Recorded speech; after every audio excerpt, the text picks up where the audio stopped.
മാഷേ എന്തേ ഞാനേ ഹയർ സെക്കൻഡറിയിൽ പോയപ്പോ എനിക്ക് ഫിസിക്സ് ക്ലാസ് എടുത്തിട്ടുണ്ടായിരുന്നു. പക്ഷെ എനിക്ക് തീരെ ഒന്നും മനസ്സിലാവണില്ല. തീരെ ഫിസിക്സിന്റെ തീരെ ബേസ് ഇല്ല. ഞാൻ 10ാം ക്ലാസ്സിൽ 9, 8 കൊറോണ എനിക്കൊന്നും പഠിക്കാൻ പറ്റിയില്ല. ബേസ് ഒന്നും അറിയില്ല. എനിക്കെന്താ പറഞ്ഞത് കുറച്ച് ഞാൻ കുറച്ചൊരു ബേസ് ഉണ്ടാക്കി തരാം. നമുക്ക് കുറച്ച് കാര്യങ്ങള് അറിഞ്ഞിരുന്നാലാണ് എന്ത് ചെയ്യാൻ പറ്റുള്ളൂ, ഫിസിക്സ് മനസ്സിലാക്കാൻ പറ്റുള്ളൂ. കുറച്ച് ബേസെങ്കിലും നമുക്ക് വേണം. ആദ്യം തന്നെ ഫസ്റ്റ് അറിഞ്ഞിരിക്കണ്ടേ എന്താണ് ഫിസിക്സ് എന്ന് ഫിസിക്സ് എന്ന് പറഞ്ഞാൽ എന്താ? ഭൗതിക ശാസ്ത്രം. ഭൗതിക ശാസ്ത്രം എന്ന് പറഞ്ഞാൽ എന്താണ്? ജസ്റ്റ് ആയിട്ട് എന്താ ഭൗതികം എന്ന് പറഞ്ഞു കഴിഞ്ഞാല്, അപ്പൊ ഒരു വസ്തുവിനെ നമുക്ക് പുറമെന്നൊക്കെ കാണുമ്പോ അതിന്റെ കുറെ കാര്യങ്ങൾ നമുക്ക് കാണാം, അല്ലേ? ഇപ്പൊ എന്റെ കയ്യിൽ നോക്കുകയാണെങ്കിൽ ഇതൊക്കെ ഇതെന്തത്? ഇതൊരു ചെറുനാരങ്ങ അല്ലേ? ഇതിന്റെ പുറമൊന്ന് കാണുമ്പോ നിങ്ങൾക്ക് എന്താ അറിയാ? ഇതിന് നിറമുണ്ട് ഇല്ലേ? മഞ്ഞ നിറം. അതൊരു ഭൗതികമായിട്ടുള്ള സംഗതിയാണ്. അതിന്റെ നിറം എന്നുള്ളത് ഭൗതികമായിട്ടുള്ള ഒരു പ്രത്യേകത. അതുപോലെ ഇതിന്റെ ഷെയ്പ്പ് ഉണ്ട് ഇതിന്. എന്താണ്? ഇത് ഗോളാകൃതിയാണ് അല്ലേ? അതിന് ഷെയ്പ്പ്. അപ്പോ ഇതിന് ഷെയ്പ്പ് ഉണ്ട് അല്ലേ? ഇതിന് ഷെയ്പ്പ് ഉണ്ട്, ഗോളാകൃതിയാണ് എന്നുള്ളതൊക്കെ അതിന്റെ പ്രത്യേകതയാണ്. അപ്പോ അതുപോലെ ഇത് ഉണ്ടാക്കിയിട്ടുള്ള ഇല്ലേ? ഇത് എന്തൊരു വസ്തുവാണ് അത് അല്ലേ? ഇതിൽ സാധനമുണ്ട്. അങ്ങനെ നമുക്ക് ഇതിന്റെ ഷെയ്പ്പ് ഉണ്ട്, രൂപമുണ്ട്, ഇതിന് ചെറിയ ഭാരമുണ്ട്. ഇതൊക്കെ എന്തുള്ളത്? ഭൗതികമായ കാര്യങ്ങളാണ്. ഇപ്പൊ എന്റെ കയ്യിലേക്ക് നീ നോക്കി എന്താ കാണണം? കപ്പ് കാണണം നിനക്ക്? എന്റെ കപ്പുകൾ കാണുന്നില്ലേ? ഇതെന്തുകൊണ്ട് ഉണ്ടാക്കിയിട്ടുള്ളത്? ഇത് ഉണ്ടാക്കിയിട്ടുള്ളത് എന്തുകൊണ്ടാ? മെറ്റീരിയൽ. എന്താ മെറ്റീരിയൽ? സ്റ്റീല്. അപ്പൊ ഇത് ഉണ്ടാക്കിയിട്ടുള്ളത് സ്റ്റീല് കൊണ്ടാ അല്ലെ? ദ്രവ്യം ഉണ്ട് അതിന് അല്ലേ? എന്താള്ളത്? ആ സ്റ്റീൽ എന്ന ദ്രവ്യം കൊണ്ടാണ് ഉണ്ടാക്കിയിട്ടുള്ളത്. അപ്പൊ ഏതൊരു വസ്തു ഉണ്ടാക്കണമെങ്കിൽ ദ്രവ്യം വേണം. സ്വർണ്ണച്ചെയ് ഉണ്ടാക്കണമെങ്കിൽ അതിന് ദ്രവ്യം വേണം. എന്തായിരിക്കാം? സ്വർണം അല്ലേ? അതായിരിക്കും അതിന്റെ ദ്രവ്യം. അപ്പൊ ഓരോ വസ്തുവിനും ദ്രവ്യം ഉണ്ടായിരിക്കും എന്നുള്ളതാണ് അതിന്റെ പ്രത്യേകത. അതിന് ആകൃതി ഉണ്ടായിരിക്കും അതിന്റെ പ്രത്യേകത. ഇംഗ്ലീഷ് മാറ്റർ അല്ലേ? English matter. അപ്പൊ ദ്രവ്യം എന്ന് പറഞ്ഞാലും വസ്തു, മാറ്റർ. അപ്പൊ ഏതൊരു വസ്തുവിനും എന്തുണ്ടായിരിക്കും? മാറ്റർ ഉണ്ടായിരിക്കും, വസ്തു. ആ വസ്തുവിന് അളവുണ്ടായിരിക്കും. ഇപ്പൊ നോക്കുക, ഈ ഒരു കുപ്പിയിൽ എന്തുണ്ട്? ഒരു ദ്രവ്യമുണ്ട്, ദ്രാവകം ഉണ്ട് ഇല്ലേ? ഇതില് ഒരു ദ്രാവകം ഉണ്ട് അല്ലേ? അപ്പൊ അത് ഇതൊരു ജ്യൂസാണ്. അപ്പൊ ജ്യൂസ് ആണ് ഇതിലെ ദ്രാവകം, ഒരു ദ്രവ്യമാണ്. ഈ ഇത് എന്തിന്റെ ഉള്ളിലിരിക്കുന്നത്? ഇത് എന്തിന്റെ ഉള്ളിലിരിക്കുന്നത്? കുപ്പിയുടെ ഉള്ളിലാണ് ഇതിരിക്കുന്നത്. അപ്പൊ കുപ്പിയിൽ എന്തുണ്ട്? സ്ഥലമുള്ളത് കൊണ്ടാണ് അതില് ഇരിക്കാൻ പറ്റിയത് അല്ലേ? അപ്പൊ ഏതൊരു വസ്തുവിനും നമുക്ക് ഇരിക്കണമെങ്കിൽ സ്ഥലം വേണം. ഇപ്പൊ നോക്ക, ഇത് എന്റെ ഇതൊരു ബോക്സ് ആണ് അല്ലേ? ഈ ബോക്സ് എന്തിന്റെ ബോക്സാന്നറിയോ? ഞാനൊരു ബൾബ് വാങ്ങിച്ചു, വലിയൊരു ബൾബ് കണ്ടു. ഇതിന് പുറത്തൊരു ബൾബ് കാണുന്നില്ലേ? ഇത്രയും പോകുന്നൊരു ബൾബ് മേടിച്ചു കൊണ്ട സാധനമാണത്. എന്തുകൊണ്ടാണ് ഇതില് അത് കൊണ്ടുവരാൻ പറ്റിയത്? ഇതിന്റെ ഉള്ളില് എന്തുണ്ടായിരുന്നു? നോക്കുക, നിങ്ങൾ കാണിച്ചു തരാണെങ്കിൽ ഇതിന്റെ ഉള്ളില് സ്ഥലമുണ്ടായിരുന്നു അല്ലേ? സ്ഥലമുണ്ട്. ഇതിന്റെ ഉള്ളിൽ സ്ഥലമില്ലേ? അപ്പൊ ഏതൊരു വസ്തുവിന് ഇരിക്കണമെങ്കിൽ എന്ത് വേണം? സ്ഥലം വേണം. ആ സ്ഥലത്തെ അതിന്റെ വ്യാപ്തം എന്ന് പറയും. എന്താ പറയാ? വ്യാപ്തം ഇംഗ്ലീഷ് അറിയോ? വോള്യം. ഏതൊരു വസ്തുവിനും അപ്പൊ എന്തുണ്ടായിരിക്കും? ഇരിക്കാൻ സ്ഥലം വേണം. ആ സ്പേസ് നോക്കുക. ഇതിന് എന്തൊക്കെ വേണം? അതിന് ഉയരം വേണം വേണ്ടേ? ഉയരം ഇല്ലായിരുന്നെങ്കിൽ ബൾബ് വയ്ക്കാൻ പറ്റുമായിരുന്നു.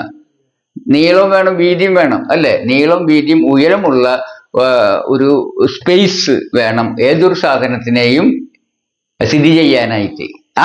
ഒരു വസ്തുവിനെ സ്ഥിതി ചെയ്യാൻ ആവശ്യമുള്ള നീളത്തിലും വീതിയിലും ഉയരത്തിലുമുള്ള ആ സ്ഥലത്തെ പറയുന്ന പേരാണ് എന്തെന്ന്? സ്പേസ് അഥവാ വോള്യം. സ്പേസ്. ഏതൊരു വസ്തുവിനും ഇരിക്കാൻ സ്ഥലം വേണം. അത് കാരണം അതിന് ഇരിക്കണമെങ്കിൽ അതാണ് അതിന് ഭൗതിക സ്വഭാവമാണ് അല്ലേ? നമുക്കൊരു ഗ്ലാസിന്റെ ഉള്ളിൽ ഒരു കുടം വെള്ളം ഒഴിക്കാൻ പറ്റുമോ? ഇല്ല. കാരണം എന്താ? ആ ഗ്ലാസിന്റെ ഉള്ളിൽ ഇപ്പൊ നോക്കുക, ഈ ഗ്ലാസിന്റെ ഉള്ളിൽ എനിക്ക് ഒരു കുടം വെള്ളം ഒഴിക്കാൻ പറ്റുമോ? എന്തുകൊണ്ട് പറ്റില്ല? അതിന് ഇതിൽ കൊള്ളുന്ന സ്ഥലത്ത് ഇരിക്കാൻ പറ്റുള്ളൂ അല്ലെ? ഒരു കുടം വെള്ളത്തിരിക്കാൻ കൂടുതൽ സ്ഥലം വേണം. അപ്പോ നമുക്ക് കൂടുതൽ അളവുള്ളതിന് കൂടുതൽ സ്ഥലം വേണം. സ്പേസ് വേണം. കൂടുതൽ എന്ന് വെച്ചാൽ കൂടുതൽ വോള്യം വേണം. ഒരു വസ്തുവിന് ഇരിക്കാനുള്ള സ്ഥലത്തെയാണ് എന്ത് പറയുന്നത്, വോള്യം എന്ന് പറയുക. അത് എന്തിനെ ആശ്രയിച്ചിരിക്കും? നീളം, വീതി, ഉയരം, 3 കാര്യങ്ങളെ ആശ്രയിച്ചിരിക്കും ഒരു വസ്തുവിന്റെ വോള്യം അഥവാ അത് ഇരിക്കാനുള്ള സ്ഥലം. അപ്പോൾ അതൊക്കെ അതിനെക്കുറിച്ച് അത് അളക്കാനുള്ള പഠനം ഒക്കെയാണ് എന്ത്, ഫിസിക്സ് എന്ന് പറഞ്ഞത്. അതിന്റെ രൂപത്തെക്കുറിച്ചുള്ള പഠനം, അതിന്റെ ഇരിക്കാനുള്ള സ്ഥലം, അതാ വോള്യത്തെ കുറിച്ചുള്ള ഇത്. ദ്രവ്യം കൂടുന്തോറും എന്ത് വേണം, കൂടുതൽ സ്ഥലം വേണം. അപ്പൊ ദ്രവ്യം കൂടുന്തോറും വസ്തുവിന് എന്തുണ്ടായിരിക്കും? അപ്പൊ അതുപോലെ ഏതൊരു വസ്തുവിന് ദ്രവ്യം ഉണ്ടെങ്കിൽ അതിന് ഭാരം ഉണ്ടായിരിക്കും. എന്തുണ്ടായിരിക്കുക? ദ്രവ്യത്തിന്റെ അളവിനെ പറയുന്ന അതും നമുക്ക് അളക്കാൻ പറ്റും. ദ്രവ്യത്തിന്റെ അളവ് ഇല്ലേ? നമ്മൾ മേടിക്കുമ്പോൾ നമ്മൾ ഈ വെളിച്ചെണ്ണയ്ക്ക് മേടിക്കുമ്പോൾ നമ്മൾ എന്തിങ്ങനെ പറഞ്ഞിട്ട് മേടിക്കുക? 1 ലിറ്റർ, 2 ലിറ്റർ, 3 ലിറ്റർ എന്നൊക്കെ പറഞ്ഞിട്ടാണ് മേടിക്കുക അല്ലേ? അതെന്താണത്? വെളിച്ചെണ്ണയുടെ ദ്രവ്യത്തിന്റെ അളവാണത്. അപ്പൊ ആ ദ്രവ്യത്തിന്റെ അളവ് അതിന്റെ വോള്യമാണ്. അതേപോലെ അളവിനെ ദ്രവ്യത്തിന് ഇരിക്കാനുള്ള സ്ഥലത്ത് പറയുന്ന പേരെന്താണ്? വോള്യം അഥവാ വ്യാപ്തം എന്ന് മലയാളത്തിൽ പറയും. ആ വ്യാപ്തം എന്താന്ന് മനസ്സിലായില്ലേ? അതുപോലെ ആ ദ്രവ്യത്തെ നമ്മൾ എന്ത് പറയും? ആ ദ്രവ്യത്തിനെ പറയും പിണ്ഡം എന്ന് പറയും, അഥവാ മാസ് എന്ന് പറയും. എന്താ പറയാ? മാറ്റർ അഥവാ മാസ്. അപ്പോൾ ദ്രവ്യത്തിന്റെ മാസും നമ്മൾ കളക്കണം. അപ്പോൾ ഏതൊരു വസ്തുവിനും 2 സ്വഭാവത്തെ എന്തായിരിക്കും?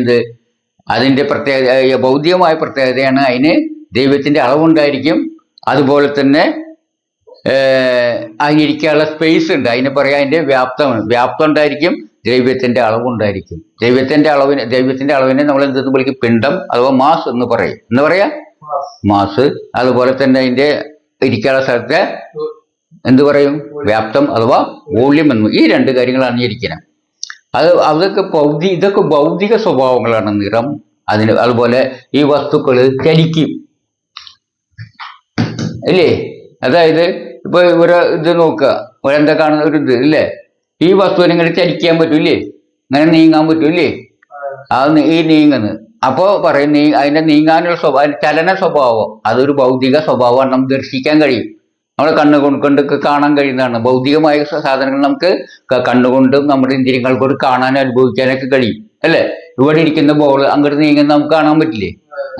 അതിന്റെ ഒരു വസ്തു ഇവിടുന്ന് അങ്ങോട്ട് നീങ്ങുന്നതിനെ പറയും എന്തെന്ന് പറയും? ചലിക്കുക എന്ന് പറയും. എന്താ പറയാ? ചലിക്കുക. ഈ ചലിക്കുക എന്നുള്ളത് നമുക്ക് കാണാൻ പറ്റുന്ന ഒരു സംഗതിയാണ് അല്ലേ? അത് ആ വസ്തുവിന്റെ ഭൗതിക സ്വഭാവമാണ്. എന്താണത്? ഭൗതിക സ്വഭാവം. അപ്പൊ നിങ്ങൾക്ക് എന്തൊക്കെ നമ്മളിപ്പോ പഠിച്ചു? എന്താണ്? അപ്പൊ ഒരു വസ്തുക്കളുടെ നമ്മൾ ചുറ്റും കാണുന്ന വസ്തുക്കൾ ഉരയകണ്ട്. ഇത് നമ്മൾ കാണുന്നത് മണ്ണ് കാണാം, ഭൂമി കാണാം, ചന്ദ്രനെ കാണാം, ആകാശം കാണാം. അതുപോലെ തന്നെ നമുക്ക് ചുറ്റുപാടുള്ള ഒരുപാട് ഇതൊക്കെ ഭൗതിക വസ്തുക്കളാണ്. അവിടെ കാണാനുള്ള സ്വഭാവം, അതിന്റെ വസ്തുവിന്റെ അളവ് അഥവാ പിണ്ഡത്തിന്റെ ഇത്, അതുപോലെ അതിരിക്കാനുള്ള സ്ഥലം, അത് വ്യാപ്തം, ഇത്തരം കാര്യങ്ങളെ കുറിച്ചുള്ള പഠനമാണ് എന്ത്? ഫിസിക്സ്. അതാണ് ഫിസിക്സ്. അതിന്റെ ആ ഭൗതിക സ്വഭാവങ്ങളെ അളക്കുന്നതിനാണ് ഈ ഫിസിക്സ് ഉപയോഗിക്കുന്നത്, അറിയാനായിട്ട്. എന്താ പറയാ? അളക്കുക. നമുക്ക് ഒരു വസ്തുവിന്റെ ഭാരം നമുക്ക് അറിയണമെങ്കിൽ, അതിലെ ദൈവത്തിന്റെ അളവ് അറിയണമെങ്കിൽ അളക്കണ്ടേ?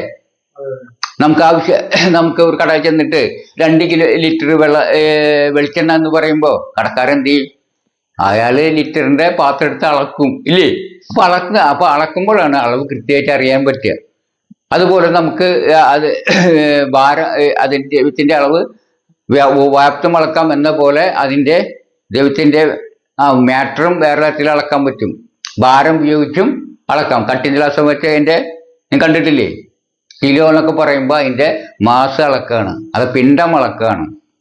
അപ്പൊ അങ്ങനെയും നമുക്ക് അളക്കാം. അപ്പൊ വാസ്തവത്തിൽ പറഞ്ഞ ഫിസിക്സ് എന്ന് വെച്ചാൽ അളവുകളെ കുറിച്ചുള്ള പഠനം കൂടിയാണ്. ആ ഫിസിക്സ് ഭൗതിക കാര്യങ്ങളെ കുറിച്ചും അവയുടെ സ്വഭാവങ്ങളെ കുറിച്ചും അതുപോലെ തന്നെ അതൊക്കെ അളക്കുന്ന ഒരു പഠനം കൂടി വേണമെങ്കിൽ ഏതിനെ പറയാം? ഫിസിക്സ് എന്താണെന്ന് ചോദിച്ചാൽ നമുക്ക് പറയാം. ഇതാണ് ആദ്യമായിട്ട് നമ്മൾ അറിഞ്ഞിരിക്കേണ്ടത്. പിന്നെ ന്യൂട്ടന്റെ കുറച്ച് നിയമങ്ങളൊക്കെയാണ് നമുക്ക് അടിത്തറയായിട്ട് ഫിസിക്സ് മനസ്സിലാക്കാൻ അറിഞ്ഞിരിക്കേണ്ടത്. അതായത് ഏതൊരു വസ്തുവും നമ്മൾ ഒരു ഒരു സ്ഥലത്ത് ഇരിക്കുന്നുണ്ടെങ്കിൽ അത് ഇരിക്കാനുള്ള പ്രവണത കാട്ടും. എന്താണ് കാട്ടുക? ഇരിക്കാനുള്ള പ്രവണത കാട്ടും. ചലിച്ചുകൊണ്ടിരിക്കുന്ന വസ്തു ചലിക്കാനുള്ള പ്രവണത കാട്ടും. ആ പ്രവണതയെ, ആ സ്വഭാവത്തെ, ആ ഭൗതിക വസ്തുക്കൾ ആ സ്വഭാവത്തെയാണ് നമ്മൾ പറയുക ജഡത്വം അല്ല ഇനർഷ്യ എന്ന് പറയും. എന്താ പറയാ? ജഡത്വം അല്ല ഇനർഷ്യ. എന്താണത്? അപ്പൊ നമ്മളിവിടെ നോക്കുകയാണെങ്കിൽ ഞാനൊരു ബോക്സിന്റെ മുകളിൽ ഇവിടെ ഒരു ഇത് വെച്ചിരിക്കുന്നു. എന്താ വെച്ചിരിക്കുന്നത്? നാരങ്ങ വെച്ചിരിക്കുന്നു. ഈ നാരങ്ങ എന്ത് ചെയ്യാൻ പറ്റും? അതവിടെ തന്നെ ഇരിക്കും. എങ്ങനെയാണെങ്കിൽ ഇതുമ്മ യാതൊരു ചലനവും ഒരു ബലവും നമ്മൾ പുറത്തുനിന്ന് പ്രയോഗിച്ചില്ല എങ്കിൽ, ഈ നാരങ്ങയുടെ പുറത്ത് യാതൊരു ബലവും പ്രയോഗിക്കപ്പെടുന്നില്ല എങ്കിൽ ഈ നാരങ്ങ അവിടെ അങ്ങനെ ഇരിക്കും. അതുപോലെ സഞ്ചരിച്ചു കൊണ്ടിരിക്കുന്ന ഒരു വസ്തു സഞ്ചരിച്ചുകൊണ്ടേയിരിക്കും. അത് നിൽക്കണമെങ്കിൽ എന്ത് ചെയ്യാൻ വരും? ഒരു ബ്രേക്ക് ഇടേണ്ടി വരും, അല്ലെ? നമ്മൾ ഓടിക്കൊണ്ടിരിക്കുന്ന ഒരു സാധനം ഏതെങ്കിലും തരത്തിലുള്ള ബലം, അത് എതിർബലം ഒന്നില്ലെങ്കിൽ ആ വസ്തു ചലിച്ചുകൊണ്ടേയിരിക്കും. അതുകൊണ്ടാണ് ഭൂമിയൊക്കെ സൂര്യനെ ഇങ്ങനെ ചുറ്റിക്കൊണ്ടേയിരിക്കുന്നത്. കാരണം എന്താ? അതിനെതിരെ ബലം വരാത്തിടത്തോളം കാലം അതിങ്ങനെ കറങ്ങിക്കൊണ്ടേയിരിക്കും, നിൽക്കില്ല. പക്ഷെ നമ്മൾ ചോദിച്ചാൽ ഒരു അടിച്ച പന്ത് എന്തുകൊണ്ടാണ് നിൽക്കണമെന്ന് നോക്കാം. അങ്ങനെയാണെങ്കിൽ ഒരു പന്തടിച്ചാൽ നിൽക്കാതിരിക്കണ്ടേ? അതങ്ങനെ അന്ധമായി പോകുന്നില്ല എന്നൊക്കെ സംശയം വരാം, ഇല്ലേ? അങ്ങനെ വരില്ല. പക്ഷെ നമ്മൾ അടിക്കുമ്പോൾ അത് പോകുന്ന പന്ത് വായുവിൻ്റെയും അതുപോലെ തന്നെ അത് വീഴുന്ന ഗ്രൗണ്ടിലും അത് അതിലെ എതിരെ ഘർഷണം ബലം ഉപയോഗിക്കും. അവിടെ ഘർഷണം എതിർബലമായിട്ട് വരികയും ആ ഘർഷണം ഒറസൽ മൂലം ഉണ്ടാകുമ്പോൾ അതിന് എതിർബലം ഉണ്ടാകുകയും ആ ഘർഷണം മൂലമാണ് എന്തിന് വണ്ടി നിൽക്കുന്നത്. അപ്പൊ നമ്മൾ സൈക്കിൾ ചവിട്ടിക്കൊണ്ടിരിക്കുക, അല്ലെങ്കിൽ ബൈക്ക് ഓടിച്ചിട്ടിരിക്കുക, ബ്രേക്ക് ചവിട്ടുമ്പോൾ ആ ബ്രേക്കിന്റെ ആ ബുഷ് പോയിട്ട് ഇതിനെ അമർത്തി ഘർഷണം കൊടുക്കുകയും ആ ഘർഷണത്തിൽ അത് തിരിയാൻ പറ്റാത്ത അവസ്ഥ സംജാതമാകും. അപ്പോഴാണ് നിൽക്കുന്നത്.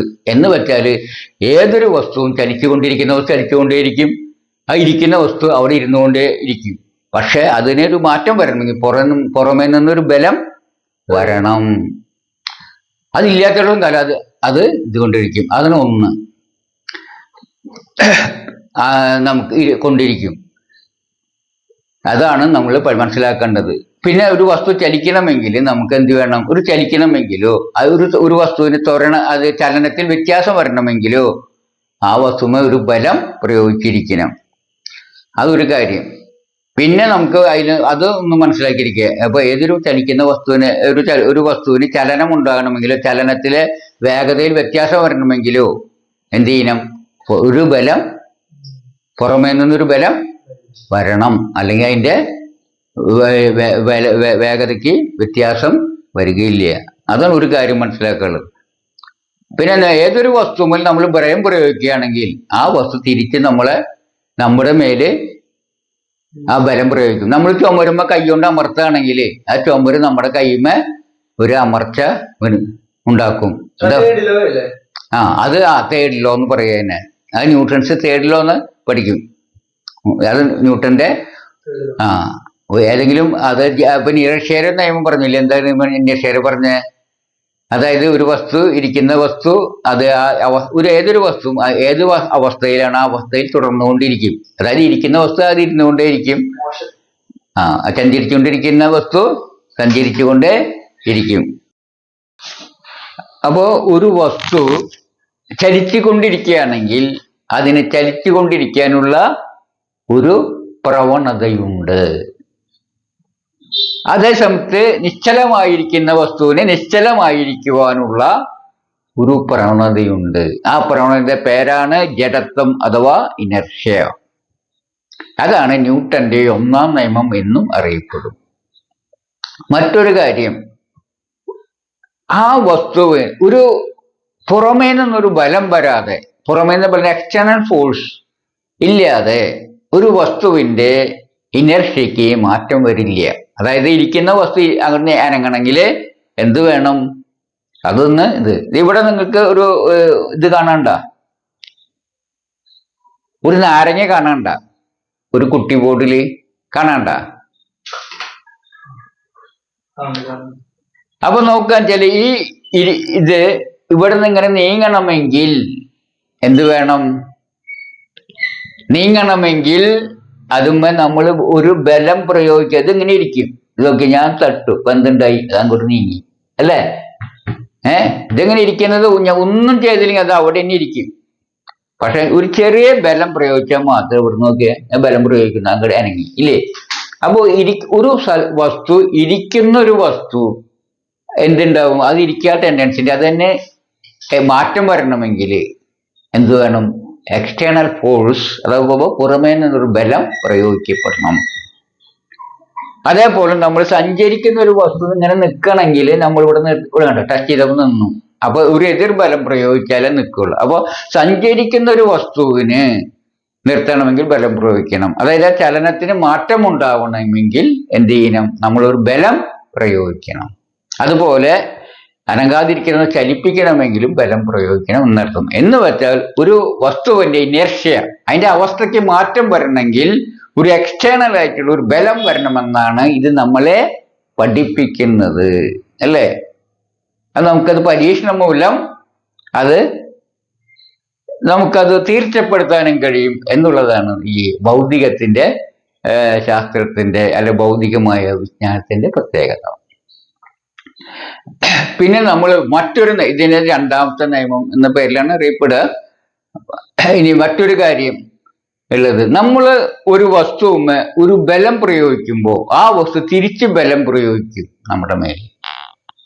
അതാണ് അതിനെ ന്യൂട്ടൺസ് മൂന്നാമത്തെ നല്ല. ഏതൊരു പ്രവർത്തനത്തിനും ഒരു പ്രതിപ്രവർത്തനം ഉണ്ട് എന്നർത്ഥം. ഏതൊരു പ്രവർത്തനത്തിനും എന്തുണ്ട്? പ്രതിപ്രവർത്തനം, തിരിച്ച് എതിർ ദിശയിലേക്ക് പ്രവർത്തനം. നമ്മൾ ഒരു വസ്തുവിനെ ഉന്തുകയാണെങ്കിൽ ആ വസ്തു നമ്മളെ ഉന്തും. നിങ്ങൾക്ക് വേണമെങ്കിൽ നോക്കാം, നിങ്ങൾ ചുമരുമല പോയി അമർത്തി വയ്ക്കുക, നിങ്ങളുടെ കൈ വേദനെടുക്കുന്നത് കാണാൻ. എന്താ കാരണം? നിങ്ങളുടെ കൈ ഇങ്ങനെ നിൽക്കുക, കൈ വേദന ഉണ്ടോ? നിങ്ങൾക്ക് ഇല്ല. നിങ്ങളുടെ കൈ ഇങ്ങനെ നല്ലോണം ഒരു സാധനം കൊണ്ട് ഒരു പാൻ എടുത്തുകൊണ്ട് കുത്തിയേക്ക് വേദന എടുക്കും, അല്ലേ? അതിന്റെ അർത്ഥം എന്താ? നമ്മൾ എപ്പോഴാണ് വേദന എടുക്കുക? കൈമേ പ്രസ്സിങ് വരുമ്പോ, അഥവാ ഫോഴ്സ് പ്രയോഗിക്കുമ്പോ, അല്ലേ?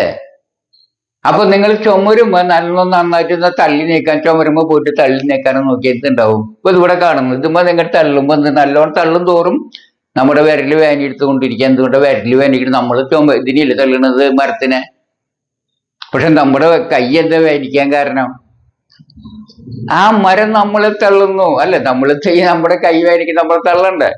നമുക്ക് എപ്പോഴാണ് വേദനിക്കുക? ഒരാൾ ഇടിച്ചു, നമുക്ക് വേദനെടുക്കുക. എന്താ കാരണം?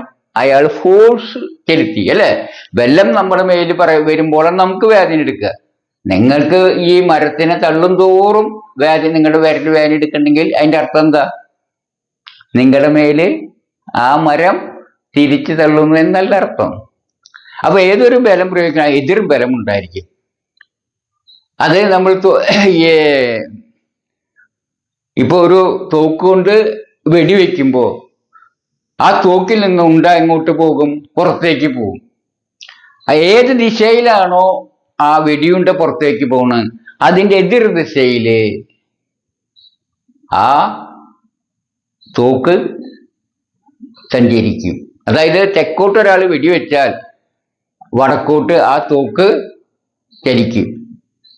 എന്ന് വെച്ചാൽ അതിൽ നിന്ന്, അതായത് ഉണ്ട പുറത്തേക്ക് പോകണമെങ്കിൽ ഉണ്ടയുമേൽ ആ തോക്ക് എന്തുണ്ടായിരിക്കണം? ഒരു ബലം പ്രയോഗിച്ചിരിക്കണം.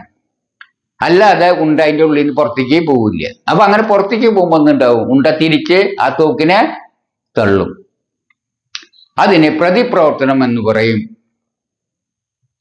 അപ്പൊ ആ പ്രതിപ്രവർത്തനത്തിനെ ഉപയോഗിച്ചുകൊണ്ട്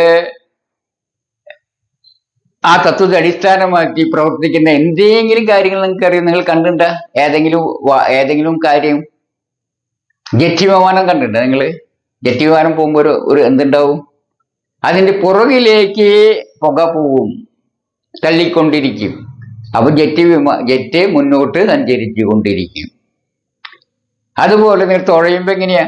വഞ്ചി പങ്കായം കൊണ്ട് പിന്നിലേക്ക് വെള്ളം തള്ളുമ്പോ വഞ്ചി മുന്നോട്ട് പോകും. അങ്ങനെയാണ് നടക്കുന്നത്. അതായത് ഏതൊരു ആക്ഷനും എന്തുണ്ട്? പ്രതിപ്രവർത്തനമുണ്ട് എന്നർത്ഥം. ഈ മൂന്ന് അടിസ്ഥാനം എന്തിന് വളരെ അത്യാവശ്യമായിട്ടുള്ളതാണ്. ഫിസിക്സിന്റെ പഠനത്തിൽ. ജസ്റ്റ് ഒന്ന് ഓർമ്മ വയ്ക്കാനായിട്ട് ഇതൊന്ന് പറഞ്ഞെന്ന് മാത്രം. അപ്പൊ ഇത്തരം കാര്യങ്ങൾ നമ്മൾ മനസ്സിൽ വെച്ചുകൊണ്ട് മറ്റു കുറച്ച് കാര്യങ്ങൾ നമ്മൾ പഠിക്കാം. എന്താണ് സ്ഥാനാന്തരം അഥവാ ഡിസ്പ്ലേസ്മെന്റ്? എന്താണ് ഡിസ്പ്ലേസ്മെന്റ്? എന്താണ് സ്പീഡ്? എന്താണ് സഞ്ചരിച്ച ദൂരം? The distance travelled. What is the displacement? What is the distance travelled? അതുപോലെ what is force? What is momentum? ഇത്തരം കാര്യങ്ങൾ നമുക്കൊന്ന് പഠിക്കാം. അതിനു മുമ്പ് നമുക്ക് എന്താണ് ഒരു വസ്തു സഞ്ചരിക്കുക? ഇപ്പൊ നോക്കുക, ഇത് ഇവിടെ ഇപ്പൊ ബോർഡുമ്പോ എന്തിരിക്കുന്നു? ഈ ബോർഡുമേൽ ഈ ഒരു പോയിന്റില് ഒരു ചെറുനാരങ്ങ. ഈ ചെറുനാരങ്ങ ഇവിടെ നിന്ന് നീങ്ങിയിട്ട് ഇങ്ങനെ പോയിട്ട് ഇവിടെ വന്ന് നിൽക്കുന്നു വിചാരിക്കുക. അപ്പൊ എ എന്ന പോയിന്റിൽ നിന്ന് ബി എന്ന പോയിന്റിലേക്ക് ഈ ചെറുനാരങ്ങ എങ്ങനെ പോയി? ഞാൻ ആ പോയ വഴി ഇങ്ങനെ മാർക്ക് ചെയ്യാം. ഇവിടെ നിന്ന് ഇങ്ങനെ പോയി ഇവിടെ വന്നു, അതായത് ഇങ്ങനെ പോയി ഇവിടെ എത്തി. എയിൽ നിന്ന് ബിയിലേക്ക് എത്തി. ഇവിടെ നിന്ന് ഇങ്ങനെ പോയി എത്തി, ഇവിടെ ബിയിലെത്തി. നോക്കുക. അപ്പൊ എന്താണ് സഞ്ചരിച്ച ദൂരം കണ്ടുപിടിക്കാൻ വെച്ചാല് ഇവിടെ നിന്ന് ഇവിടം വരെയുള്ള നമ്മൾ അളന്ന് നോക്കുക എത്ര ഉണ്ടെന്ന്. അപ്പൊ നോക്കുമ്പോ 30 അടി എന്ന് കിട്ടി വിചാരിക്കുക, അല്ലെങ്കിൽ 30 മീറ്റർ ഉണ്ട് വിചാരിക്കുക. ഇവിടേക്കുള്ള 30 മീറ്റർ ആണെന്ത് ഇത് സഞ്ചരിച്ച ദൂരം. മനസ്സിലായ? അത് സഞ്ചരിച്ച വഴി കംപ്ലീറ്റ് നമ്മൾ ഇപ്പൊ ഒരു ബൈക്ക് ഓടിക്കുകയാണെങ്കിൽ, ഇവിടുന്ന് ഒരു ബൈക്ക് ഓടിക്കുകയാണെങ്കിൽ ബൈക്ക് ഓടിച്ച് നോക്കിയപ്പോ നമ്മൾ ചെയ്തപ്പോ 30 മീറ്ററിന്റെ സഞ്ചരിച്ച ദൂരം അതിന്റെ റീഡിങ്ങിൽ കാണിക്കേണ്ടെന്ന് അങ്ങനെ വിചാരിച്ചാലും മതി. 30 മീറ്റർ. അപ്പൊ സഞ്ചരിച്ച ദൂരം എത്രയെന്ന് ചോദിച്ചു കഴിഞ്ഞാല് ഇപ്പൊ ഒരു ബൈക്ക് എയിൽ നിന്ന് സ്റ്റാർട്ട് ചെയ്ത് ഈ വഴിക്ക്, ഈ ചുവന്ന വരയുടെ വഴിക്ക് പോയി ബിയിലെത്തുമ്പോൾ അത് സഞ്ചരിക്കാൻ എന്ത് വേണം? അതിന്റെ മീറ്ററിൽ 30 മീറ്റർ കാണിച്ചു. അതിന് 6 മിനിറ്റ് എടുത്തു വിചാരിക്കുക. എത്ര മിനിറ്റ്? അപ്പൊ 6 മിനിറ്റ് കൊണ്ട് അതിന് സമയമില്ലാണ്ട് ഒരു കാര്യം നടക്കില്ല, ഇല്ലേ? നിങ്ങൾ വീട്ടിൽ നിന്ന് കോളേജിലേക്ക് വരികയാണെങ്കിൽ എന്ത് വേണം? നിങ്ങൾ 10 മണിക്ക് പുറപ്പെട്ട 10 മണിക്ക് എത്തുമോ? ഇല്ലേ? അത് ഡിസ്റ്റൻസ് ഉണ്ടെങ്കിൽ അതിനനുസരിച്ച് സമയം എടുക്കും, ഇല്ലേ? പിന്നെ നിങ്ങൾ ഓടിക്കുന്ന വണ്ടിയുടെ വേഗത അനുസരിച്ച് സമയം കൂടുതലോ കുറവെടുക്കും. അപ്പൊ നമ്മൾ സഞ്ചരിക്കണമെങ്കിൽ എന്ത് വേണം? സമയം വേണം, അല്ലേ? സമയമില്ലാണ്ട് ഒരു സഞ്ചാരവും നടക്കില്ലേ. അപ്പൊ ഒന്ന് എയിൽ നിന്ന് ബിയിലേക്ക് വരുമ്പോ എന്ത് വേണം? സഞ്ചരിക്കണമെങ്കിൽ സമയം വേണം. അപ്പൊ എടുത്ത സമയം എഴുതാം. സമയം 6 മിനിറ്റ്. എത്ര സമയം എടുത്തു? 6 മിനിറ്റ്. അപ്പൊ ഇതില് ഒന്ന് സഞ്ചരിച്ച ദൂരം എത്രയാണ്? സഞ്ചരിച്ച ദൂരം എത്രയാണ്? 30 മീറ്റർ. ഇംഗ്ലീഷിൽ ഡിസ്റ്റൻസ് ട്രാവൽഡ് എന്ന് പറയും. എന്താണ് പറയാ? Distance travelled. അപ്പൊ അത് മനസ്സിലായല്ലോ. സമയം, സഞ്ചരിച്ച ദൂരം, സഞ്ചരിക്കുവാൻ വേണ്ടി വന്ന സമയം. എന്താണ് സമയം? അതിന് പറയാ ടൈം ടേക്കൺ എന്ന് പറയും. എത്രയാണത്? 6 മിനിറ്റ്. എത്രയാണ്? 6 മിനിറ്റ്. 6 മിനിറ്റ് ഉണ്ട്. ഓക്കെ. അപ്പൊ നമുക്ക് ഇതിന്റെ എന്ത് പറയാം? ഡിസ്റ്റൻസ് ഇതില് സഞ്ചരിച്ച ദൂരം ട്രാവൽഡ് എത്രയാണ്? 30.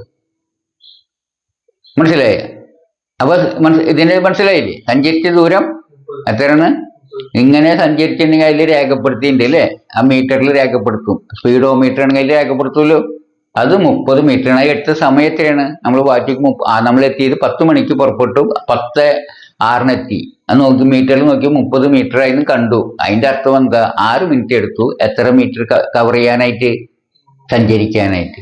ഇതാണ് രണ്ട് കാര്യം അറിയാം. ഇനി വേഗത എന്ന് പറഞ്ഞാൽ എന്താണ് വേഗത? 6 മിനിറ്റ് കൊണ്ട് ആണ് എന്ത് 30-ലെത്തി. അപ്പൊ 1 മിനിറ്റിൽ എത്ര വെച്ച് കവർ ചെയ്ത് പോയിന്റ്? ഓരോ മിനിറ്റിൽ എത്ര സഞ്ചരിച്ചെന്ന് പറയാൻ പറ്റും നമുക്ക്? 1/6 ഭാഗമായിരിക്കും ഉണ്ടാവുക അല്ലെ? അതിനെ സഞ്ചരിച്ചുണ്ടാവുക 1 മിനിറ്റിൽ 1/6 ഭാഗം. അപ്പൊ 5, അങ്ങനെ 5 5 5 5 6 വട്ടം ചേർന്നാണ് 30. അപ്പൊ 1 മിനിറ്റിൽ എത്ര വട്ടം പോയിണ്ടാവും? 5. അതെങ്ങനെ കണ്ടുപിടിക്കുക? മനസ്സിലായില്ലേ? 6 മിനിറ്റ് 30, 6 മിനിറ്റിലെടുത്തത് 6 മിനിറ്റിന് സഞ്ചരിച്ച ദൂരം 30 മീറ്റർ. എത്രയാണ്? 30 മീറ്റർ. അപ്പോ നമ്മള് 1 മിനിറ്റ് 1 മിനിറ്റിൽ സഞ്ചരിച്ച ദൂരം എത്രയാ? സഞ്ചരിച്ച ദൂരം എത്രയായിരിക്കും? 30/6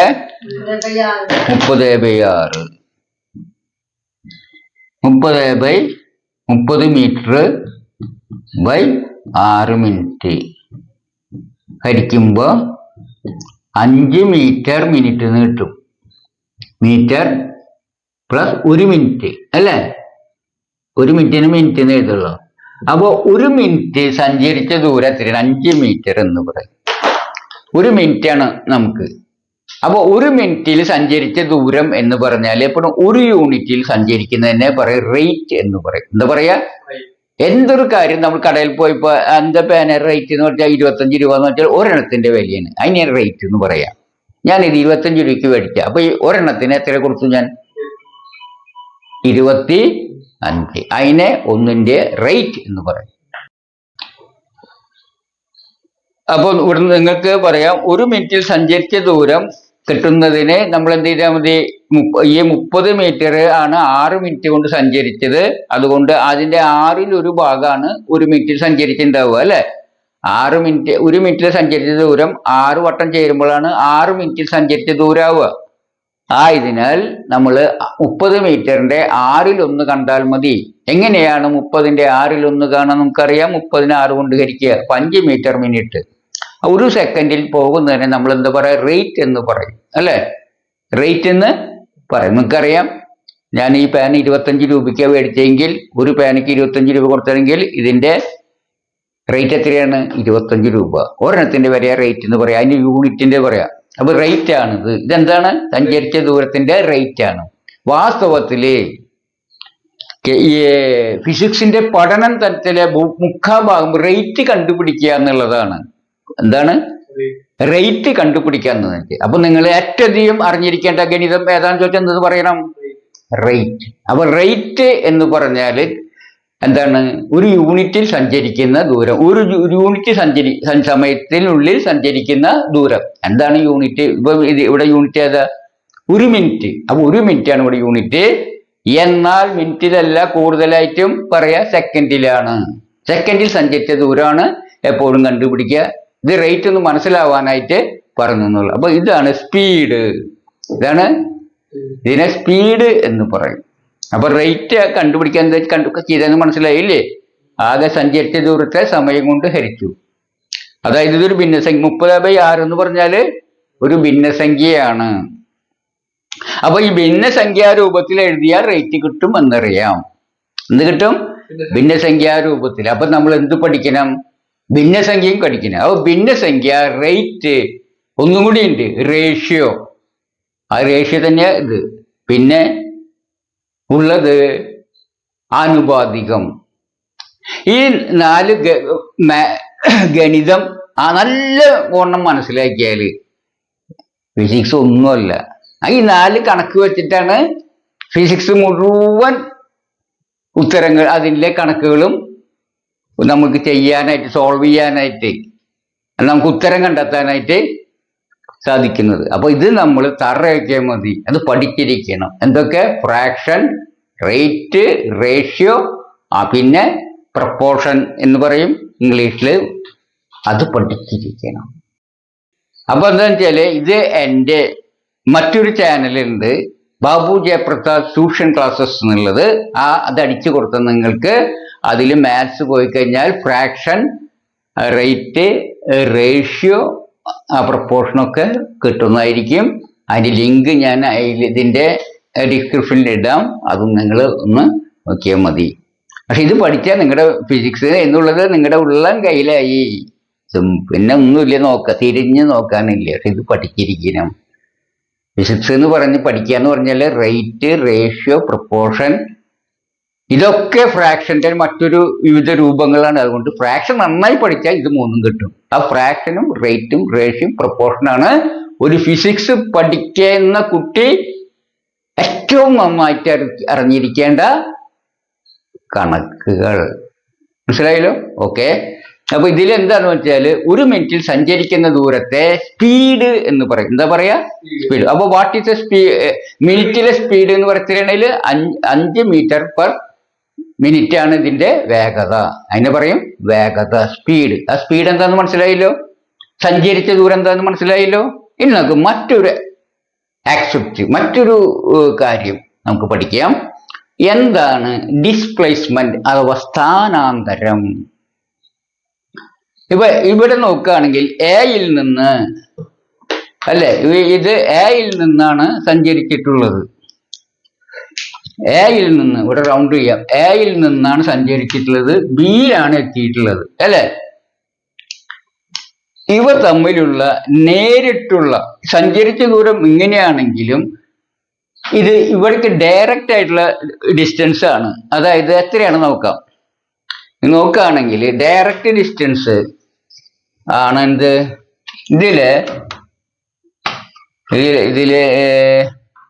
ഇതിന് അളന്ന് നോക്കുകയാണെങ്കിൽ ഇവിടെ നേരിട്ടുള്ള ദൂരമാണ് എന്ത്? അതിന്റെ ഡിസ്റ്റൻസ്. ഓക്കെ.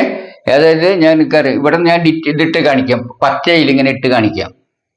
ഇവിടുന്ന് നേരിട്ടുള്ള ദൂരം ഉണ്ടല്ലോ, അതാണ് എന്ത്? അതിന്റെ ഡിസ്പ്ലേസ്മെന്റ്. എന്താണ്?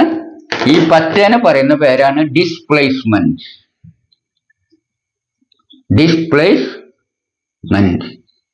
മലയാളത്തിൽ പറയുകയാണെങ്കിൽ സ്ഥാനത്തിനുള്ള അന്തരം, സ്ഥാനാന്തരം. സ്ഥാനാന്തരം എന്ന ഡിസ്പ്ലേസ്മെന്റ് പറഞ്ഞാൽ എയിൽ നിന്നും ബിയിലേക്കുള്ള നേരിട്ട് ദൂരം. അത് ചിലപ്പം 20 മീറ്റർ ആണ് വിചാരിക്കുക. എത്രയാണ്? 20 മീറ്റർ. അപ്പൊ പറയും ഡിസ്പ്ലേസ്മെന്റ് എത്രയാന്ന് ചോദിച്ചാൽ എത്രയെന്ന് പറയണം? 20 മീറ്റർ. എന്താണ്? മനസ്സിലായ? അല്ലെങ്കിൽ 18 മീറ്റർ എന്നിട്ട് തൽക്കാലം ഞാൻ എഴുതാം വേറൊരു എളുപ്പത്തിന് വേണ്ടിയിട്ട്. എത്രയാണ്? 18 മീറ്റർ ആണെന്ന് വിചാരിക്കുക. അപ്പൊ ഡിസ്പ്ലേസ്മെന്റ് എത്രയാണ് ഇതില്? 18 മീറ്റർ. ഓക്കെ. ഇനി നോക്കുക, എയിൽ നിന്ന് ഇതിങ്ങനെ സഞ്ചരിച്ച് ഇവിടെ തന്നെ എത്തിയും വിചാരിക്കുക. എയിൽ തന്നെ എത്തിയാലോ അപ്പൊ ഡിസ്പ്ലേസ്മെന്റ് എത്രയായിരിക്കും പറയാൻ പറ്റുമോ? സഞ്ചരിച്ച് ഇവിടെ എത്തി, പിന്നെ ഇങ്ങോട്ട് തന്നെ എത്തി ഇവിടെ എത്തിയാലോ, വീണ്ടും എയിലേക്ക് എത്തിയാലോ ഡിസ്പ്ലേസ്മെന്റ് 0. എന്തായിരിക്കും? 0. അപ്പൊ ഡിസ്പ്ലേസ്മെന്റ് ഡയറക്റ്റ് ഡിസ്റ്റൻസ്, ചെരിവില്ലാത്ത നേരെയുള്ള സ്ട്രെയിറ്റ് ലൈൻ ആയിട്ടുള്ള ഡിസ്റ്റൻസ് ആണ് എന്ത് പറയാ? ഡിസ്പ്ലേസ്മെന്റ്. സഞ്ചരിച്ച ദൂരം നമ്മൾ വെച്ചാൽ അവിടേക്കത്ത ഏതൊക്കെ വഴി സ്വീകരിച്ചാൽ താണ്ടിയ ആ സഞ്ചരിച്ച പാത മുഴുവൻ കവർ ചെയ്തുകൊണ്ടുള്ള ദൂരമാണ് സഞ്ചരിച്ച ദൂരമെങ്കിൽ ഡിസ്പ്ലേസ്മെന്റ് അത് കൂട്ടില്ല. എന്താണ്? ഡയറക്റ്റ് ആയിട്ട് സ്ട്രെയിറ്റ് ലൈനിലുള്ള ദൂരമാണ് എന്ത്? സ്ഥാനാന്തരം. അത് മനസ്സിലായല്ലോ? ഷോർട്ടസ്റ്റ് ഡിസ്റ്റൻസ് എന്നും പറയാം. എയിൽ നിന്ന് ബിയിലേക്കുള്ള ഷോർട്ടസ്റ്റ് ഡിസ്റ്റൻസ്, ഏറ്റവും കുറഞ്ഞ ദൂരം. ഇതിവിടെ ഇതിലെ പോവാൻ കുറച്ചുകൂടി ദൂരം കുറയും. ഇവിടുന്ന് ഇങ്ങനെ പോവാൻ കുറച്ച് ദൂരം കൂടി കുറയും, ഇല്ലേ? ഇപ്പൊ ഇവിടുന്ന് ഇങ്ങനെ പോവുകയാണെങ്കിൽ കുറച്ച് ദൂരം കൂടി കുറയില്ലേ? ഇനി നമ്മൾ ഇങ്ങനെ പോവുകയാണെങ്കിൽ കുറച്ച് ദൂരം കൂടി കുറയും. പക്ഷെ ഇങ്ങനെ പോകുമ്പോഴായിരിക്കും ഏറ്റവും അധികം കുറച്ച് ദൂരം, അല്ലേ? അപ്പോൾ എയും ബിയും തമ്മിലുള്ള എയിൽ നിന്ന് ബിയിലേക്കുള്ള ഡിസ്പ്ലേസ്മെന്റ് എന്ന് പറഞ്ഞാൽക്കും it is a shortest distance between A and B. എന്താണ്? എക്കും ബിക്കും ഇടയിലുള്ള ഷോർട്ടസ്റ്റ് ഡിസ്റ്റൻസ്. അതിനെയാണ് പറയാ ഡിസ്പ്ലേസ്മെന്റ്. എന്താണ് പറയാ? ഡിസ്പ്ലേസ്മെന്റ്. അപ്പൊ ഇതിൽ എത്ര ഡിസ്പ്ലേസ്മെന്റ് എത്ര ഇതിന് എത്ര ഡിസ്പ്ലേസ്മെന്റ് ആയി ചോദിച്ചാൽ എന്താ പറയാ? 18 മീറ്റർ ഡിസ്പ്ലേസ്മെന്റ്. എത്രയാണ് ഈ ഡിസ്പ്ലേസ്മെന്റ്? അപ്പൊ ഒരു മിനിറ്റിൽ എത്ര ഡിസ്പ്ലേസ്മെന്റ് ഉണ്ടായിട്ടോ പറയാൻ പറ്റുമോ? 6 മിനിറ്റ് എടുത്തു എയിൽ നിന്ന് ബിയിലെത്താനായിട്ട് അല്ലേ? ആ 18 മീറ്ററിന്റെ ഡിസ്പ്ലേസ്മെന്റ് ഉണ്ടാവാൻ എത്ര സമയം എടുത്തു? 6 മിനിറ്റ്. അപ്പൊ ഒരു മിനിറ്റിൽ എത്ര ഡിസ്പ്ലേസ്മെന്റ് ഉണ്ടായിട്ടോ? By 6, 3 metre. അപ്പൊ ഡിസ്പ്ലേസ്മെന്റ് ഒരു മിനിറ്റിൽ ഉണ്ടായ displacement or rate of displacement per minute എന്ന് പറയും. ഒരു മിനിറ്റിലുള്ള ഡിസ്പ്ലേസ്മെന്റ് പറയുന്ന പേരെന്താണ്? റേറ്റ്. എന്താ പറയാ? Rate of displacement per minute. എത്രയാണ് ഇതില്? 3 മീറ്റർ പെർ മിനിറ്റ്. ഇതിനെ പറയുന്ന പേരറിയോ? ഇതിനെ പറയുന്ന അതിനെ ഒരു മിനിറ്റിലുണ്ടായ ഡിസ്പ്ലേസ്മെന്റ് വെച്ചാൽ മിനിറ്റിലുള്ള വെലോസിറ്റി. അതാണ് വാട്ട് ഈസ് വെലോസിറ്റി. ഒരു മിനിറ്റിലുള്ള ഇതിലെ ഡിസ്പ്ലേസ്മെന്റ് എത്രയാണ്? ഒരു മിനിറ്റിലുള്ള ഡിസ്പ്ലേസ്മെന്റ് എത്രയത്? 3 മീറ്റർ. അപ്പൊ നമുക്ക് എങ്ങനെ ഡിസ്പ്ലേസ്മെന്റ് കണ്ടുപിടിക്കുക? Displacement direct distance. ആ റേറ്റ് എങ്ങനെ കണ്ടുപിടിക്കുക? ടോട്ടൽ ടൈം കൊണ്ട് ഹരിച്ചാൽ മതി. അപ്പൊ വെലോസിറ്റി എന്താണ്? ഒരു മിനിറ്റിലുണ്ടാകും. ഇതിൽ മിനിറ്റിലുള്ള വെലോസിറ്റി ചോദിച്ചാൽ ആകെ displacement by time taken for the displacement. ആകെ ഡിസ്പ്ലേസ്മെന്റ് എത്ര, അതിനെ ആ ഡിസ്പ്ലേസ്മെന്റ് എടുത്ത ടൈം കൊണ്ട് ഹരിച്ചാൽ എന്ത് കിട്ടും? ഒരു യൂണിറ്റ് ടൈമിലുള്ള ഡിസ്പ്ലേസ്മെന്റ് കിട്ടും. അതിനെ പറയുന്ന പേരാണ് എന്ത്? വെലോസിറ്റി. എന്താണ് ആ വെലോസിറ്റി? എന്താ? ഒരു യൂണിറ്റ് ടൈമിലുള്ള എന്ത്? ഇതിലിവിടെ ഏതാ യൂണിറ്റ് ടൈം എടുത്തത്? മിനിറ്റ്. അപ്പൊ ഒരു മിനിറ്റിലുള്ള ഡിസ്പ്ലേസ്മെന്റ് ആണ് എന്ത്? സ്ഥാനാന്തരം. ഇനി നോക്കുക, ഇത് ഞാനിപ്പോ സാധാരണ മിനിറ്റിലല്ല പറയാറ്, എന്തിലാ പറയാറ്? സെക്കൻഡ്. അപ്പൊ സെക്കൻഡിലാണെങ്കിൽ ഇത് നമുക്ക് 60 കൊണ്ട് ഗുണിച്ചാല് സെക്കൻഡായി. ഇപ്പൊ നമുക്ക് നോക്കുക, ഇതിപ്പോ സെക്കൻഡിലോ ഇതെന്ന് പറയുമ്പോൾ മീറ്റർ എന്ന് പറയുമ്പോൾ നമുക്ക് ഇത് മിനിറ്റ് എടുക്കുമ്പോൾ 6 മിനിറ്റ് എന്നുള്ളത് നമുക്ക് വേണമെങ്കിൽ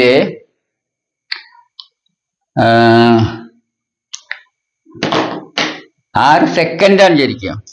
എന്താ പറയാ? 6 സെക്കൻഡ്. 6 സെക്കൻഡാണ് വിചാരിക്കുക. 6 സെക്കൻഡ്. 6 സെക്കൻഡും ഇത് 18 മീറ്റർ തന്നെ എടുക്കുക. എന്താ പറയാ? Metre 6 second. അപ്പോ വെലോസിറ്റി ഇതിനെ പറയും സ്പീഡ്.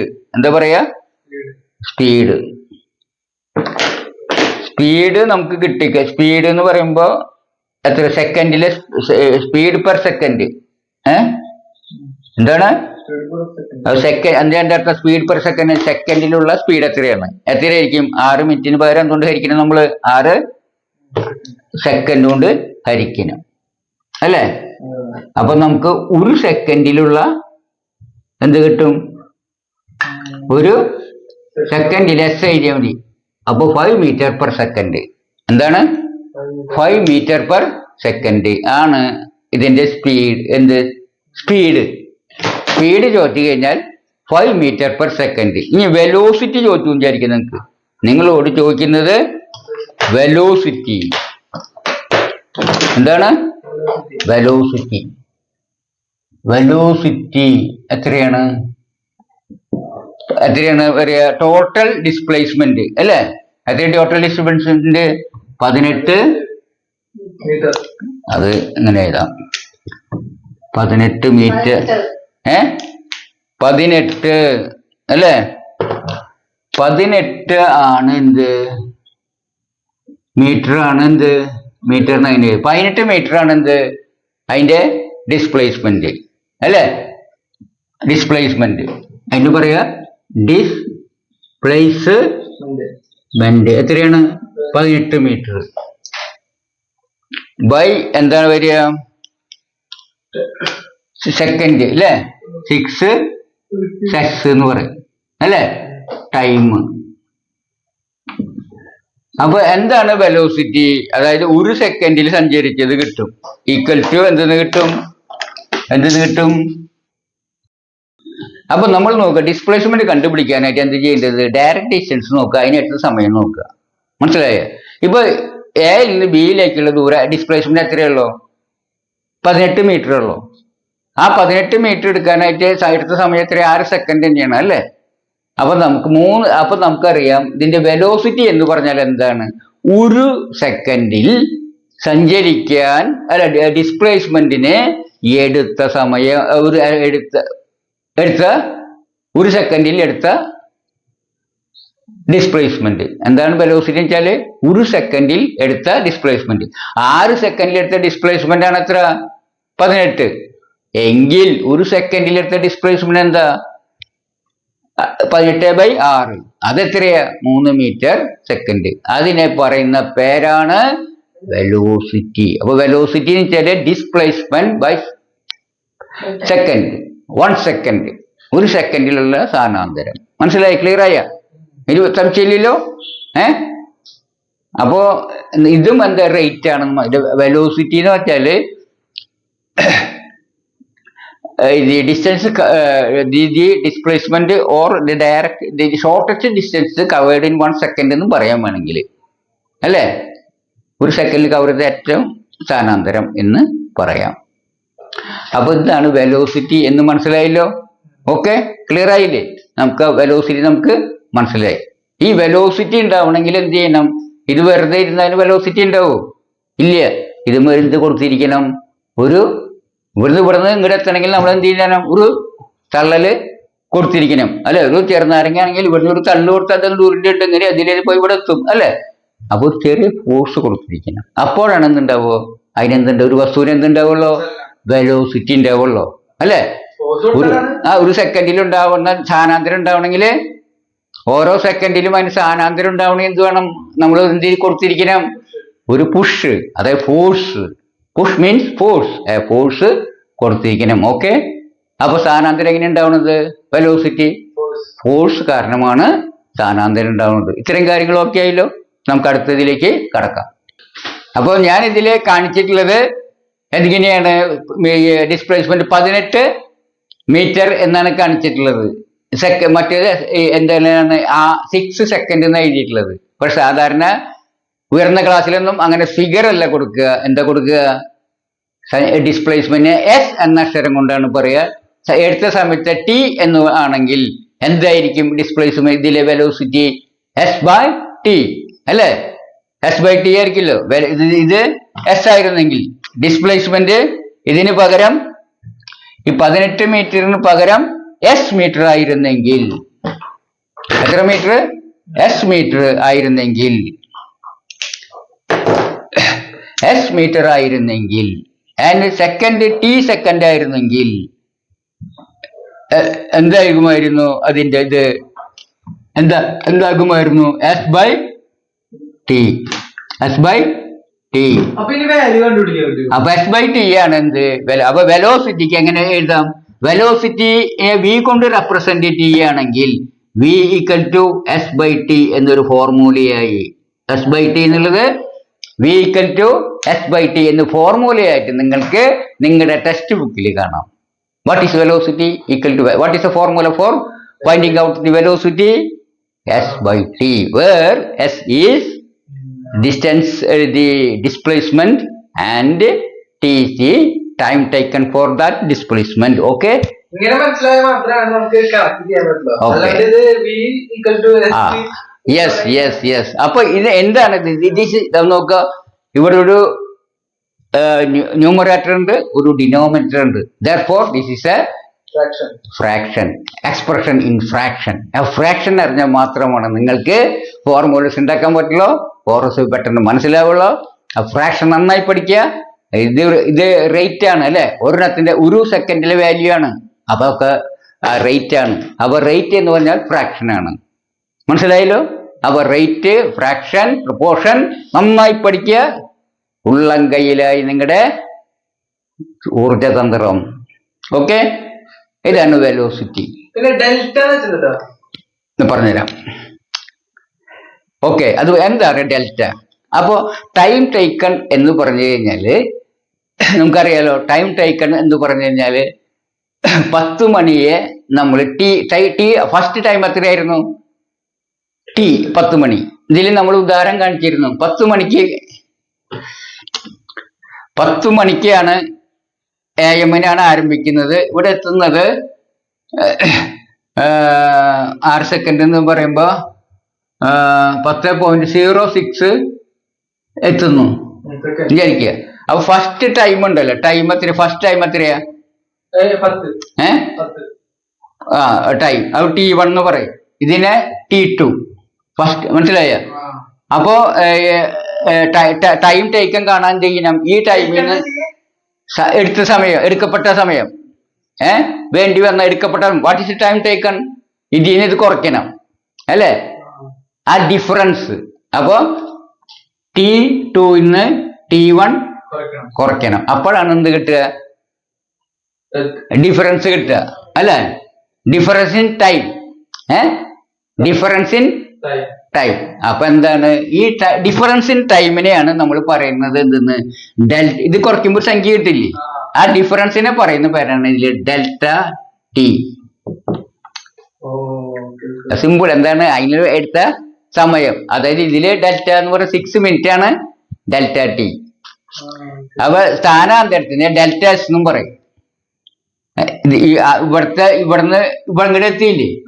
ഇവിടുത്തെ മീറ്ററിന് ഇവിടുത്തെ മീറ്റർ കൊണ്ട് കുറയ്ക്കുമ്പോഴല്ലേ ചേഞ്ച് ഇൻ ഡിസ്പ്ലേസ്മെന്റ് കിട്ടുക. അപ്പൊ നമുക്ക് ഈ ഫോർമുല തന്നെ ഒന്നുകൂടി ഭംഗിയിൽ എഴുതാണെങ്കിൽ V = delta S by delta T എന്ന് പറയും. മനസ്സിലായ? Change in displacement by change in time.